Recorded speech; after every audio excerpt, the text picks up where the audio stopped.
বিসমিল্লাহির রহমানির রহিম। আমি মোহাম্মদ আতিক হাসান, দ্যুতি পোস্টি সেন্টারের পক্ষ থেকে আপনাদের মাইক্রোসফট প্যাকেজ প্রোগ্রাম টিউটোরিয়ালে আজকে আমি দেখাবো আপনাদের কিভাবে পেজের মার্জিন ও পেজের ওরিয়েন্টেশন করতে হয়। আসলে পেজের মার্জিন একটি গুরুত্বপূর্ণ বিষয়, যে আপনি যখন কোনো ডকুমেন্ট তৈরি করতে যাবেন সেখানে মার্জিন বিষয়টা একটি প্রধান ভূমিকা রাখতে পারে। যে আপনি একটি ডকুমেন্ট তৈরি করলেন যেখানে মার্জিনের যে যতটুকু সাইজ দেওয়া উচিত ততটুকু সাইজ রাখতে পারেননি, ফলে আপনার যে ডকুমেন্ট সেই ডকুমেন্টসটি তার ভারসাম্য হারিয়ে ফেলতে পারে। তো আমরা আজকে দেখব কিভাবে মার্জিন তৈরি করতে হয়। গত টিউটোরিয়ালে আমি যেভাবে দেখিয়েছিলাম যে আসলে পেজের বর্ডার কীভাবে দিতে হয়, ঠিক তেমনই প্রতিটা বিষয় একটি ওয়ার্ড ডকুমেন্টের জন্য প্রতিটি বিষয়েই কোনো না কোনো বিশেষ ভূমিকা রাখে। তো আজ আমরা দেখব যে মার্জিন বিষয়টি কিভাবে আমাদের ডকুমেন্টটিকে আরও সুন্দর করে তুলতে পারে। তো চলুন আমরা এই টেক্সটির উপর মার্জিন ক্রিয়েট করব। তো এই পেজটিতে আমরা প্রথমে কি করব, প্রথমে আমরা পেজ লেআউটে যাব।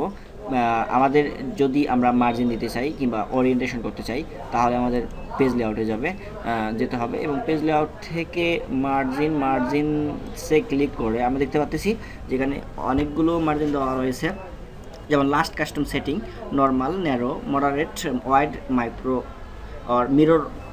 তো আমরা এখান থেকে এইগুলো চুজ করতে পারি, কিংবা আমরা যদি চাই যে না আমরা কাস্টম সেটিংস থেকে বা কাস্টম মার্জিনস থেকে আরও আমাদের ইচ্ছা মতো আমরা মার্জিন ক্রিয়েট করবো। ওকে, সমস্যা নেই। তো আমরা সেটি করার জন্য আমরা প্রথমে কী করলাম, প্রথমে আমরা যেটি করছি সেটি হচ্ছে যে পেজ লেআউট অপশানে চলে আসছি।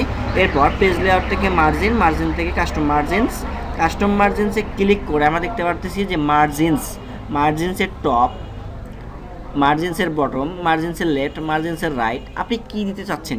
অর্থাৎ এখানে ডিফল্টভাবে সবগুলোই টপ 1 ইঞ্চি, বটম 1 ইঞ্চি, লেফট 1 ইঞ্চি, রাইট 1 ইঞ্চি, অর্থাৎ সব দিকেই 1 1 1 1 করে দেওয়া রয়েছে। তো আপনি যদি চান যে না আপনার ডকুমেন্টসটিতে একটি পেজ অ্যাক্সেস করে অন্য একটি পেজে চলে গিয়েছে, সুতরাং সেইগুলো আপনি ধরাতে চাচ্ছেন এই পেজের মধ্যেই।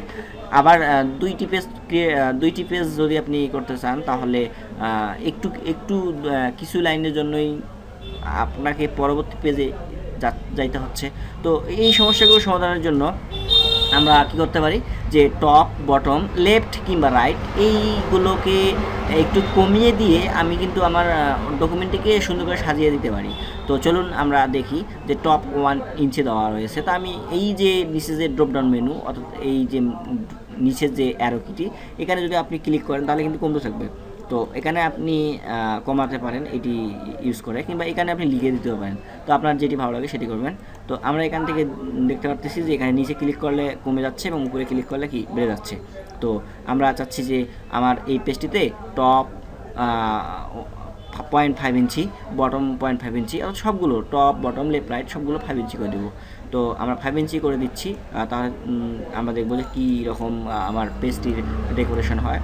আমরা সবগুলোই 0.5 ইঞ্চি করে নিলাম, এবং আমরা সবগুলো একই মাপের করে ওকে বাটনে ক্লিক করব। এখন আমরা দেখতে পারতেছি যে আসলে আমার কিন্তু এখানে যথেষ্ট জায়গা ধরে নিয়েছে, যে আমি আরও কিছু লিখতে পারবো। এখানে আমরা আরও কিছু লিখতে পারবো, পরবর্তী পেজে কিন্তু যাচ্ছে না। আমি আরও লিখতে পারবো এবং পরবর্তীটা আর লিখতে পারতেছি না, অর্থাৎ আমাদের দুইটি লাইনের জায়গায় কিন্তু আমাদের আরও বাড়িয়ে দিল।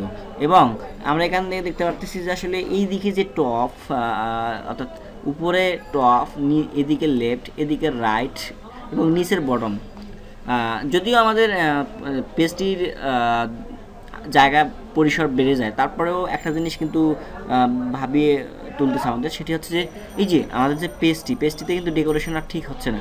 অর্থাৎ আমার পেজটি লেফট থেকে শুরু করছে রাইটে, অর্থাৎ সব দিকেই কম জায়গা। তো আমরা এরকম করে নিতে পারি, কিন্তু আমরা যদি চাই যে না এখান থেকে আরও আমরা বাড়িয়ে দেবো, হ্যাঁ সেটা করতে পারবো। এখানে আরও একটা বিষয় ভাবিয়ে তোলার মতো, যে আমরা মার্জিনসে গিয়ে কাস্টম মার্জিনসে ক্লিক করে আমরা এবার একটু বাড়াই দেবো, যে টপ এবং বটম যা আছে থাক, আমরা লেফট এবং রাইট একটু বাড়াই দেবো, 0.8 করে দিলাম এবং ওকে করি। এবং দেখা যাচ্ছে যে একটু ব্যালেন্স কিংবা ভারসাম্য অনেকটা বজায় রাখার মতো অবস্থা। তো এভাবে কিন্তু আমরা আমাদের একটি ওয়ার্ড ডকুমেন্টকে সুন্দর করে সাজিয়ে তুলতে পারি। আমি আশা করি আপনারা অবশ্যই এটি দেখে করার চেষ্টা করবেন, এবং যদি কোনো রকমের সমস্যা হয়ে থাকে তাহলে আমাকে অবশ্যই কমেন্ট করে জানাবেন।